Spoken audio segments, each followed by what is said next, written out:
नहमदुहु व नसल्ली अला रसूलिहिल करीम अम्मा बाद। बिस्मिल्लाहिर्रहमानिर्रहीम। इन्ना अंज़लनाहु फ़ी लैलतिल क़द्र वमा अदराका मा लैलतुल क़द्र लैलतुल क़द्रि खैरुम मिन अल्फ़ि शहर। सदक़ल्लाहुल अज़ीम। मेरे भाइयों, दोस्तों, अज़ीज़ों और बुज़ुर्गों,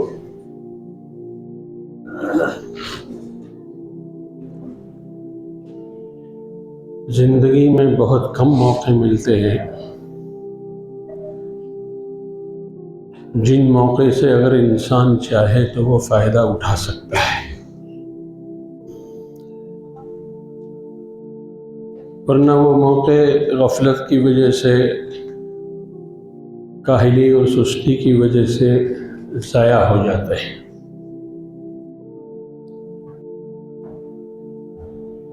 न मुझको खबर थी, न आपको खबर थी कि अल्लाह हमें और आपको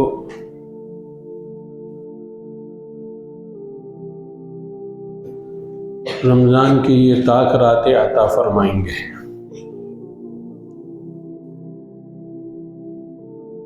कितने हमारे जानने वाले रिश्तेदार, दोस्त, अहबाब या तो वो रमज़ान शुरू होने से पहले ही अल्लाह को प्यारे हो गए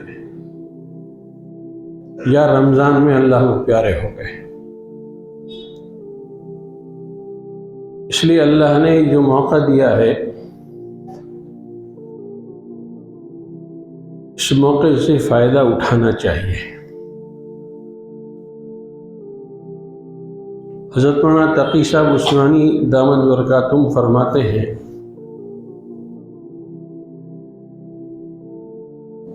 कि अमूमन ये एक सोच हमारी और आपकी इस गलतफहमी पर मबनी है कि ताक रात जो है वो 27 ही को होती है। फरमाया ऐसा नहीं है, बल्कि इन 10 रातों में कोई रात भी ताक रात हो सकती है। उम्मूमन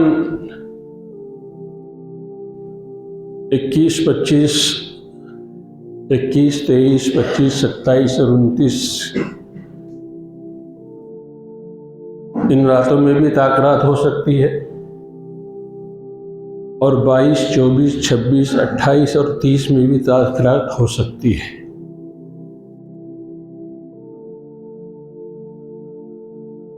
और ये अल्लाह की बहुत बड़ी हिकमत और बहुत बड़ी अल्लाह का करम हुआ कि अल्लाह ने इस ताक रात को इस उम्मत पर पोशीदा कर दिया।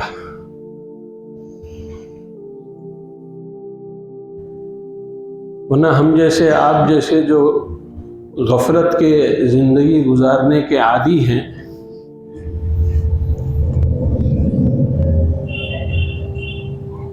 वो गफलत ही में रह जाते और ताक रात गुजर जाती, हमें पता भी न चलता।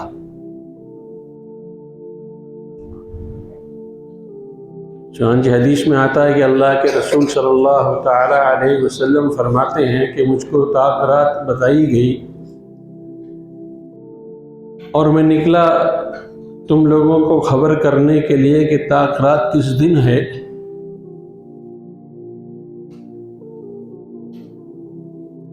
तो मैंने 2 मुसलमानों को आपस में लड़ता हुआ देखा। उनकी नहूसत से मुझको ताक रात भुला दी गई।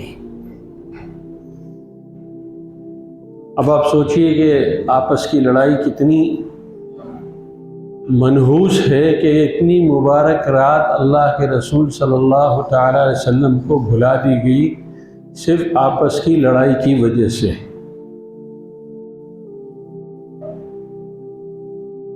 इसके अलावा फरमाते हैं कि अभी जो भी हुआ है अल्लाह की तरफ से, ये उम्मत के लिए खैर ही हुआ, वरना उम्मत गफलत में रहती, गुनाह में रहती और ताक रात गुजर जाती। अब एक जो शौक़ और जज्बा हो रहता है कि हम इबादत करके उस ताक रात को हासिल कर लें। मेरे दोस्तों बुजुर्गों, फरमाते हैं कि ये ताक रातें जो है ये पूरे रमज़ान का खुलासा और उसका इत्र है। हमसे और आपसे 10 रातों ही का तो मुतालबा है। अगर हम 10 रात नहीं दे सकते हैं तो 5 रात तो दे दें।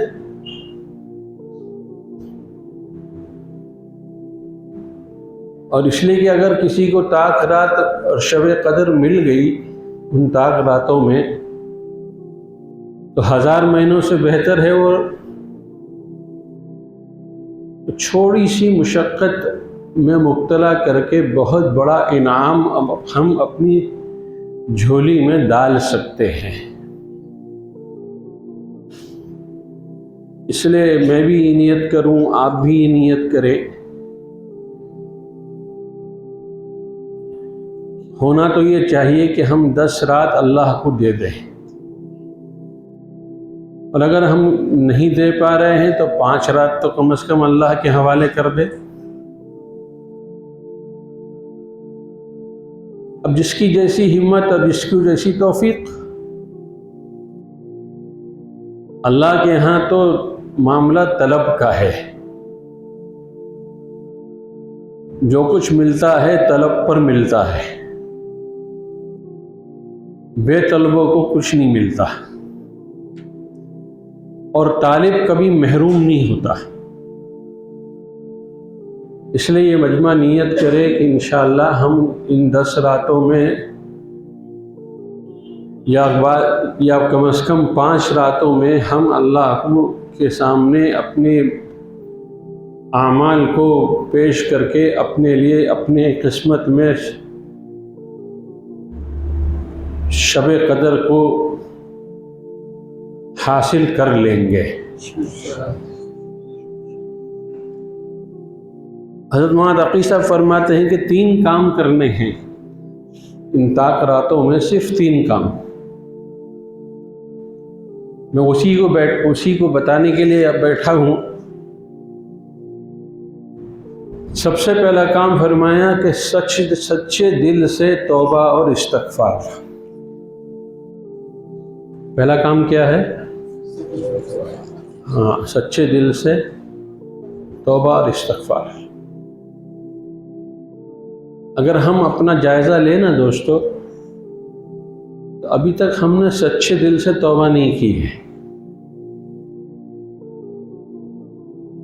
माहौल से मुतासिर हो जाते हैं, 2 आंसू बहा देते हैं। किसी को रोता हुआ देखते हैं तो हमारे भी आंसू निकल आते हैं। लेकिन सच्चे दिल से तौबा किसको कहते हैं? सच्चे दिल से तौबा इसको कहते हैं कि ये आज़म कर लें कि हम आइंदा गुनाह नहीं करेंगे, नहीं करेंगे गुनाह। इसको कहते हैं सच्ची तौबा और सच्चे दिल से इस्तग़फ़ार करना। तो पहला काम फरमाते हैं कि सच्चे दिल से तौबा और इस्तग़फ़ार करना। आप जितनी ताक रातें जाग सके तो सारी ताक रातों के अंदर जो है तौबा और इस्तग़फ़ार करें। दूसरा अमल फरमाते हैं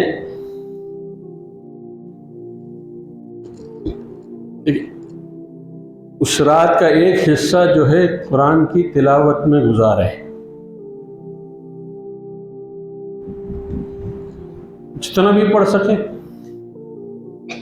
2 पारे, 5 पारे, 10 पारे, 15 पारे। दूसरा अमल जो इन ताक रात में करना है तौबा और इस्तग़फ़ार के बाद, वो है कुरान की तिलावत।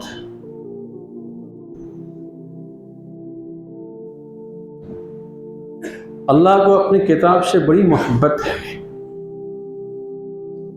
हदीस में आता है कि जब कोई बंदा अल्लाह कुरान पढ़ता है तो अल्लाह उसकी तरफ ऐसे मुतवज्जे होते हैं जैसा कोई गाने वाली अपने गाने की तरफ मुतवज्जे होती है।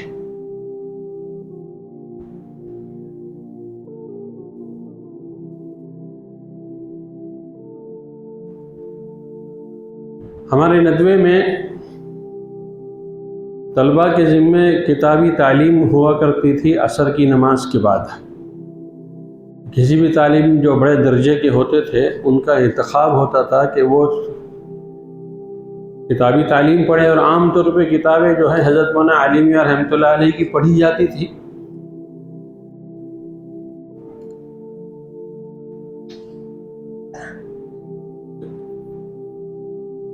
नदवे के एक उस्ताद हैं, अल्लाह उनकी उम्र में बरकत दे, सेहत दे, मौलाना शमसुल हक साहब।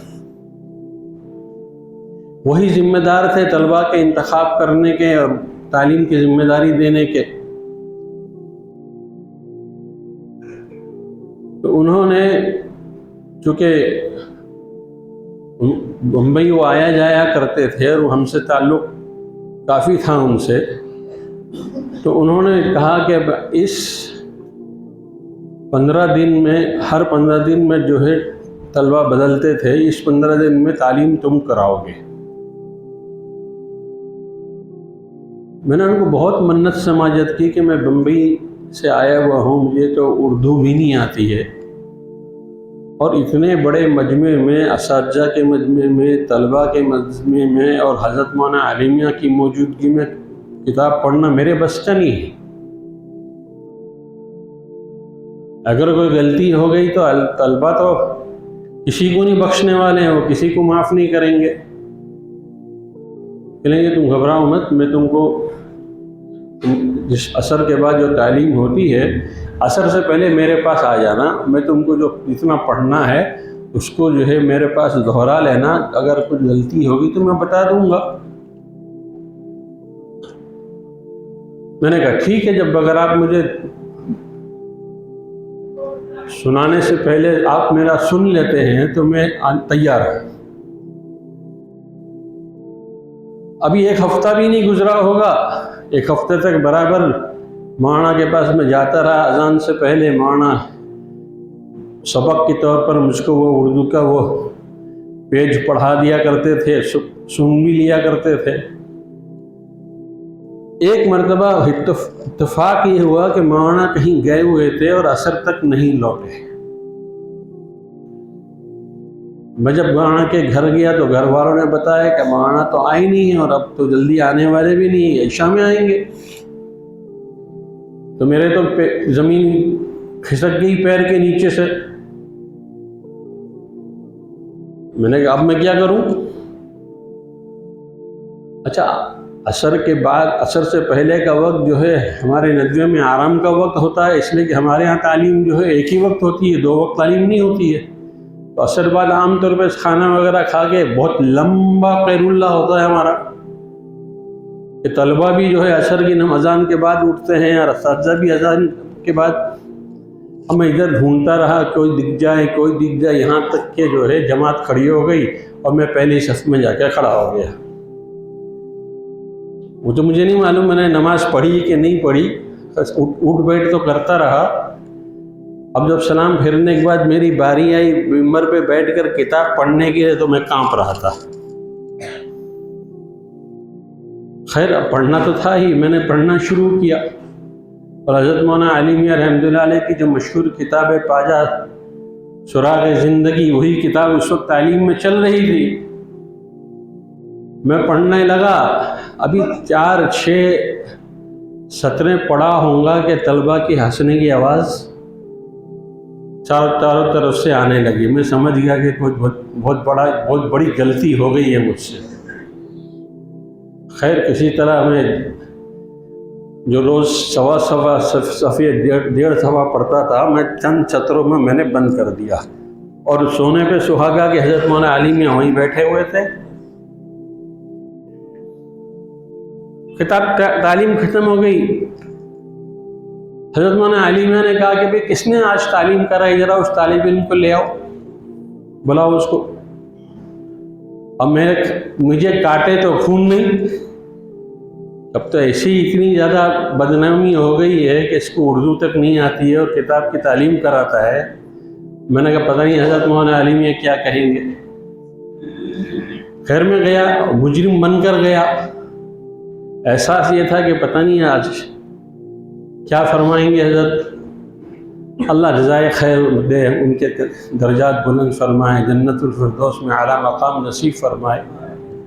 मेरे दोस्तों, हमारे बड़ों का जो है एक मिजाज होता है छोटों को निभा लेने का और छोटों को नज़रअंदाज करने का, गलतियों को माफ़ करने का। ये बड़ों का मिजाज होता है। मैं घबरा के आगे खींचा कर रहा था। हज़रत ने बेटा इधर आओ, घबराओ मत, आओ मेरे पास आओ। और हज़रत ने बिल्कुल अपने बगल में एक कुर्सी कहा लगाने के लिए और मुझसे कहा कि बैठ जाओ। पूछा कहाँ के हो? मैंने कहा मैं बम्बई का हूँ। बोले अच्छा। बोले उर्दू नहीं पढ़ी? मैंने कहा जी नहीं पढ़ी। बोलेंगे अच्छा, तो लेकिन किसने तुमको मशवरा दिया किताब की तालीम करने का? तो मैंने कहा वहाँ हज़रत मौलाना शमशुल हक साहब ने मशवरा दिया।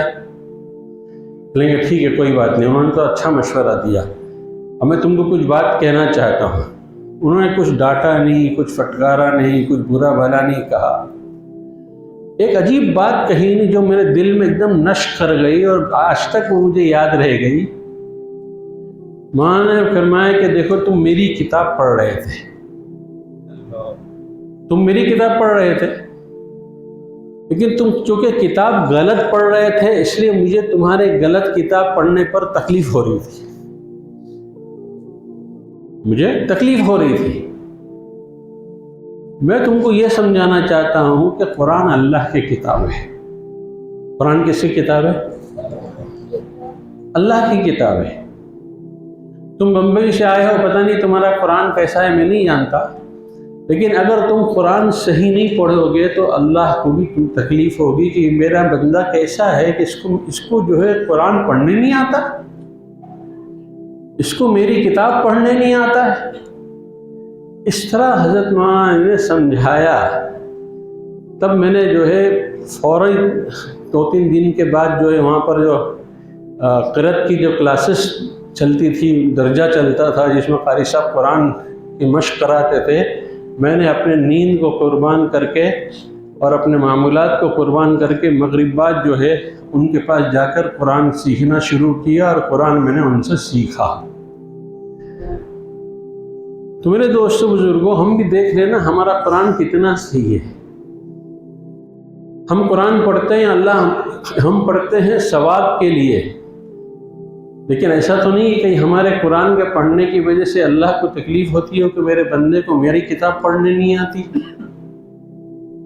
इसलिए नियत करो कि अभी तक हमने कुरान अगर नहीं सीखा है तो हम कुरान सीखेंगे। अल्लाह की किताब है, बहुत बहुत प्यारी किताब है। तो दूसरी रात, दूसरा हिस्सा जो कुरान जो ताक रात में जिस पर अमल करना है वो है कुरान की तिलावत। पहला तौबा और इस्तिग़फ़ार, दूसरी तिलावत। और फरमाते हैं कि तीसरा हिस्सा जो है उसको मखसूस कर लो दुआ के लिए। किसके लिए? दुआ के लिए। अब तुम हो और तुम्हारे अल्लाह, मांगो अल्लाह से। जो दुनिया मांगना चाहते हो दुनिया मांगो, आखिरत मांगना चाहते हो आखिरत मांगो। दुआ जो है वो सारी इबादतों की जड़ है और अल्लाह को दुआ का मांगना पसंद है। जो बंदा अल्लाह से मांगता है अल्लाह खुश होते हैं, और जो बंदा अल्लाह से नहीं मांगता अल्लाह उससे नाराज़ होते हैं। ये कैसा मुतकब्बिर बंदा है कि इसको मेरी ज़रूरत नहीं है, ये मुझसे मांगता ही नहीं है। और किसी ने तो अजीब बात कही है कि जो सर अल्लाह के सामने नहीं झुकता वो गैरों के सामने ज़रूर झुकता है। और जो हाथ अल्लाह के सामने नहीं उठते वो गैरों के सामने ज़रूर उठते हैं। तो अल्लाह हमें मखलूक के सामने हाथ उठाने और सर झुकाने के बजाय अल्लाह हमें अपने सामने हाथ उठाने और सर झुकाने की तौफीक अता फरमाए। तो ये 3 काम दोस्तों बुजुर्गों ताक रातों में करना है। अपने रात को कुर्बान करो इन 3 कामों में, और देखो आपको इंशाअल्लाह रमज़ान आपको ऐसा महसूस होगा कि आपने बहुत कुछ पा लिया, बहुत कुछ पा लिया। वरना अगर हमने रमज़ान की इन अय्याम की भी नाकदरी कर ली तो हमने समझ लीजिए अपने पैरों पर कुल्हाड़ी मार ली और हमने अपना बहुत बड़ा नुकसान कर लिया। अल्लाह हमें इस रमज़ान के बकिया दिनों के कदरदानी की तौफीक अता फरमाए।